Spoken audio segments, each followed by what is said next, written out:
Tutorials. మనం actually ఈ మనం పెట్టడానికి కారణం ఏంటంటే, ఫస్ట్ ఎలక్ట్రికల్ గురించి చాలామందికి చాలా అపోహలు ఉన్నాయి, డౌట్స్ ఉన్నాయి. దేన్ని ఎలా క్యాలిక్యులేట్ చేయాలి, అసలు ఒక ఎక్విప్మెంట్ తీసుకుంటే దాన్ని ఎలా దాని ప్రిన్సిపల్స్ ఏంటి, మనం ఎలా వర్క్ చేయాలి దాని మీద. సో ఇలాగా చాలామందికి చాలా డౌట్స్ ఉన్నాయి. అలా తెలుగులో కావచ్చు, ఇంగ్లీష్లో కావచ్చు, లేకపోతే ఏ దాంట్లో అయినా కావచ్చు. డిపెండ్స్ అపాన్ వాళ్ళ కేటగిరీ బట్టి మనకు చాలా వరకు డౌట్స్ చాలామందికి ఉన్నాయి ఎక్విప్మెంట్స్ వైజ్. అలానే దాని ఫంక్షనాలిటీ ఏంటి, ఇలాంటివి అన్నీ చాలా ఉన్నాయన్నమాట. సో మనం ఫస్ట్ టాపిక్ తీసుకునేది ఈరోజు వచ్చేసి ఫ్యూజ్. అసలు ఫ్యూజే ఎందుకు తీసుకుంటున్నాం, అసలు టాపిక్గా ఫ్యూజే ఎందుకు తీసుకుంటున్నాం ఈరోజు. ఓకే, ఫ్యూజ్ ఎందుకు తీసుకుంటున్నామంటే, మనం ఎక్కడైనా సరే ఏ లైన్స్లో అయినా సరే ప్రాబ్లం వచ్చిందా, అది 3 ఫేజ్ కావచ్చు, సింగిల్ ఫేజ్ కావచ్చు, ఎక్కడైనా సరే ప్రాబ్లం వచ్చిందా, అది మన హౌస్ హోల్డర్స్ కావచ్చు, లేకపోతే ఒక ఇండస్ట్రీస్ కావచ్చు, లేకపోతే ఒక ఫార్మా కంపెనీ కావచ్చు, లేకపోతే ఒక ఆర్గనైజేషన్ కావచ్చు, ఎలాగైనా సరే ఏదైనా సరే ఎక్కడైనా ఫాల్ట్ వచ్చిందా, అది మన ఇంట్లో ప్రాబ్లం వచ్చిందా, సో అది లైన్లోకి పోకూడదు. లైన్లో ప్రాబ్లం వచ్చిందా, అది మన ఇంటి దగ్గర రాకూడదు. అంటే మన లోడ్ కాపాడుకోవడం కోసం. సో ఎన్ని దానిల కోసం మనం ఏం చేస్తామంటే ఫ్యూజ్ అనేది ఒకటి అరేంజ్ చేసుకుంటాం. ఓకే, మీరు చాలా చోట్ల చూస్తూ ఉంటారు. నార్మల్గా 11 kV ట్రాన్స్ఫార్మర్స్ దగ్గర చూస్తూ ఉంటారు. మీరు లైన్స్ దగ్గర, ట్రాన్స్ఫార్మర్స్ దగ్గర ఫ్యూజెస్ పెట్టేసి ఉంటారు. ఆ ఫ్యూజ్ ఎందుకు పెడతారు, అసలు ఆ ఫ్యూజ్ పెట్టడానికి ఏంటి? సో ఈరోజు మన క్లాస్లో ఫ్యూజ్ ఎందుకు పెడతారు, అందులో ఎలా క్యాలిక్యులేట్ చేస్తాం, మెయిన్ ఏసీ ఫ్యూజ్ ఎందుకు క్యాలిక్యులేట్ చేస్తాం. సో అసలు ఫ్యూజ్ ఫస్ట్ ఎవరు కనిపెట్టారు? అందరు ఫ్యూజ్ అంటున్నారు. అసలు ఫ్యూజ్ ఎవరు కనిపెట్టారు? ఓకే, థామస్ ఆల్వా ఎడిసన్ కనిపెట్టారు ఫ్యూజ్ ఇన్ 1890లో మన థామస్ ఎడిసన్ అతను మనకు ఫ్యూజ్ కనిపెట్టారు. ఓకేనా, ఫ్యూజ్ అసలు ప్రిన్సిపల్ ఏంటి, వర్కింగ్ ప్రిన్సిపల్ ఏంటి ఫ్యూజ్కి? సో ఫ్యూజ్ వర్కింగ్ ప్రిన్సిపల్ వచ్చేసి, okay, working principle of fuse వచ్చేసి heating effect of current. So fuse అనేది ఎప్పుడైనా సరే ఏ వర్కింగ్ ప్రిన్సిపల్ మీద వర్క్ అవుతుందంటే హీటింగ్ ఎఫెక్ట్ ఆఫ్ కరెంట్, ఈ ప్రిన్సిపల్ మీద మనకు ఫ్యూజ్ అనేది వర్క్ అవుతుంది. ఓకే, సో ఫ్యూజెస్లో ఎన్ని టైప్స్ ఉన్నాయి? లాట్ ఆఫ్ ఫ్యూజెస్, చాలా టైప్స్ ఉన్నాయి ఫ్యూజెస్లో. కానీ మనకి ఎలక్ట్రికల్లో మెయిన్గా ఏంటంటే రెండు ఫ్యూజెస్ టైప్స్. ఆ రెండు ఫ్యూజెస్ టైప్స్ ఏంటి?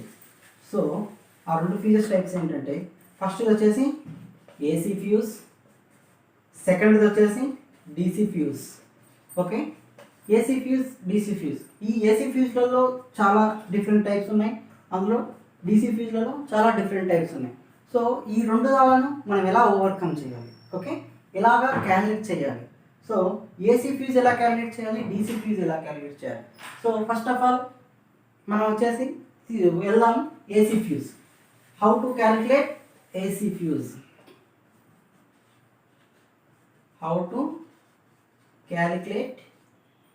AC fuse. Okay, first AC fuse ఎలా క్యాలిక్యులేట్ చేయాలి. ఓకే, మనం ఒక హౌస్ తీసుకుందాం, ఒక ఇల్లు తీసుకుందాం.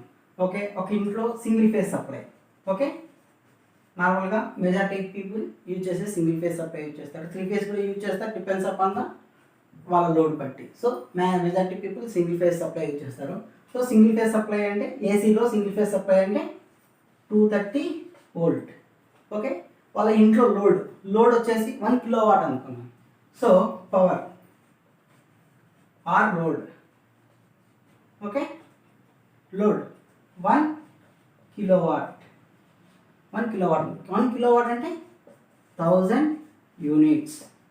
Okay, 1000 units. సో దీనికి కావాల్సిన ఫ్యూజ్ కరెంట్ మనం ఎంత పెట్టాలి, ఓకే, ఎలా క్యాలిక్యులేట్ చేయాలి. సో దానికి మన దగ్గర ఉన్న ఫార్ములా ఏంటంటే P = VI. ఓకే, P అంటే పవర్, V అంటే వోల్టేజ్, I అంటే కరెంట్. సో ఇక్కడ మనం nothing but fuse current. So fuse current తీసుకుంటున్నాం. సో ఇప్పుడు మన దగ్గర ఏమేమి ఉన్నాయి? మన దగ్గర వోల్టేజ్ ఉంది, తర్వాత పవర్ ఉంది. So 1000 equal to voltage 230 into I అంటే కరెంట్. ఓకే, ఇవన్నీ ఇది వాట్స్, దీని నోటేషన్ వచ్చేసి వాట్స్, ఇది వచ్చేసి వి అంటే వోల్టేజ్. ఓకే, మీకు దీని మీద ఐడియా ఉంటుంది. ఒక ఐడియా లేదంటే నేను ఫర్దర్గా నెక్స్ట్ క్లాస్లలో మీకు ఎక్స్ప్లెయిన్ చేస్తాను. సో దీనికి నేను ఐ క్యాలిక్యులేట్ చేయాలి. ఓకే, ఐ క్యాలిక్యులేట్ చేయాలి. I equal to 1000/230. సో ఇలా మనం క్యాలిక్యులేట్ చేస్తే ఎంత వస్తుందంటే 4.3 amps. ఓకే, కరెంట్ అనేది 4.3 amps వస్తుంది. ఈ 4.3 ampsని చాలామంది ఏమంటారంటే సర్కిల్ చేసేసుకొని 5 amps ఫ్యూజ్ పెట్టాలి అంటారు, 5 amps ఫ్యూజ్ పెట్టాలి అంటారు, లేదా ఆర్ 6 amps ఫ్యూజ్ పెట్టాలి అంటారు. So depends upon the their characteristics. But ఇలా మనం చేస్తే ఓవరాల్గా ఈ క్యాలిక్యులేషన్ మనం ఏదైతే చేసామో ఈ క్యాలిక్యులేషన్ ఓవరాల్గా రాంగ్ క్యాలిక్యులేషన్, ఇదంతా రాంగ్. ఓకే, రాంగ్ క్యాలిక్యులేషన్ ఎందుకంటున్నానంటే ఇది ఫార్ములా కరెక్టే, కానీ దీనికి మనం ఏం చేయాలంటే ఇంకొకటి వాల్యూ యాడ్ చేయాలి. ఆ వాల్యూ పేరే fuse factor. Okay, or fusing factor or fusing factor అంటారు అనమాట. సో ఫ్యూజింగ్ ఫ్యాక్టర్ అసలు ఫ్యూజ్ ఫ్యూజింగ్ ఫ్యాక్టర్ ఎక్కడి నుంచి వచ్చింది, సో అది కూడా నేను మీకు నెక్స్ట్ వీడియోలో చెప్తాను. సో ఫ్యూజ్ ఫ్యాక్టర్ వేసుకొని మనం క్యాలిక్యులేట్ చేద్దాం. ఇప్పుడు P equal to VI fusing ఫ్యాక్టర్ని మనం కన్స్ట్రక్ట్ చేయాలి. ఫ్యూజింగ్ ఫ్యాక్టర్ని కన్స్ట్రక్ట్ చేయాలంటే ఏం చేయాలి? P/V into 1.25 equal to I. ఈ 1.25 అనేది వచ్చేసి ఫ్యూజింగ్ ఫ్యాక్టర్. ఓకే, దీనికి మనం అప్లై చేస్తే 1000/230 into 1.25 equal to I.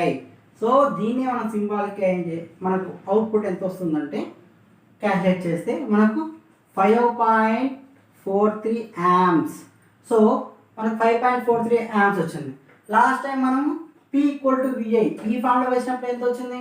4.3 amps వచ్చింది. ఇప్పుడు 5.4 amps వచ్చింది. సో ఎప్పుడైతే మనం ఫ్యూజింగ్ ఫ్యాక్టర్ని మనం డిఫైన్ చేస్తామో, ఎప్పుడైతే మనం దాన్ని ఫ్యూజింగ్ ఫ్యాక్టర్ అనేది తీసుకుంటామో, ఈ ఫ్యూజింగ్ ఫ్యాక్టర్ని మనం ఏం చేస్తామంటే మనకున్న లోడ్ కన్నా 25% ఎక్స్ట్రా లోడ్ యాడ్ చేసినట్టు అవుతుంది. సో 25% ఎక్స్ట్రా లోడ్ యాడ్ చేసామంటే మనకు మన ఫ్యూజ్ మెల్ట్ అయ్యే ఛాన్సెస్ ఉంటాయి. ఫ్యూజ్ ఎందుకు మెల్ట్ అవుతుంది? ఫ్యూజ్ మెల్ట్ ఓవర్ కరెంట్ రావచ్చు, షార్ట్ సర్క్యూట్ కరెంట్ రావచ్చు, లేకపోతే హెవీ కరెంట్స్ ఫ్లో అయినప్పుడు ఫ్యూజ్ మెల్ట్ అవ్వచ్చు. సో ఎందుకు మెల్ట్ అవుతుంది fuse? Heating problem. Heavy currents flow అయినప్పుడు ఆటోమేటిక్గా హీటింగ్ ప్రాబ్లం అనేది జనరేట్ అయ్యేసి అక్కడ మనకు ఫ్యూజ్ మెల్ట్ అవుతుంది. ఆ ఫ్యూజ్ మెల్ట్ ఏమవుతుంది? బ్రేక్ అవుతుంది. సో ఫ్యూజ్ మెల్ట్ అయ్యి బ్రేక్ అవుతుంది. సో ఇక్కడ 5.43 amps వచ్చింది. సో 5.43 amps అనేది మనం ఫ్యూజ్గా కన్స్ట్రక్ట్ చేయాలి. So this is fuse. Next క్లాస్లో మనము DC ఫ్యూజ్ క్యాల్కులేషన్ ఎలా చేస్తాం అనేది చూద్దాము. ప్లస్ ఏసీలో ఎన్ని టైప్స్ ఫ్యూజెస్ ఉన్నాయి, ప్లస్ డీసీలో ఎన్ని టైప్స్ ఫ్యూజెస్ ఉన్నాయి అనేది మనం నెక్స్ట్ క్లాస్లో ఎక్స్ప్లెయిన్ చేస్తాను. సో మీకు ఎలాంటి క్వారీస్ ఎలక్ట్రికల్ పరంగా ఎలాంటి క్వశ్చన్స్ ఉన్నా, ఎలాంటి ప్రాబ్లమ్స్ ఉన్నా, ఓకే, ప్లీజ్ కాంటాక్ట్ venkatelectricaltutorials@gmail.comలో, లేకపోతే ఈ వీడియో కింద అయినా సరే మీరు కామెంట్ చేయండి, దానికి మేము రిప్లై ఇస్తాం. Thank you.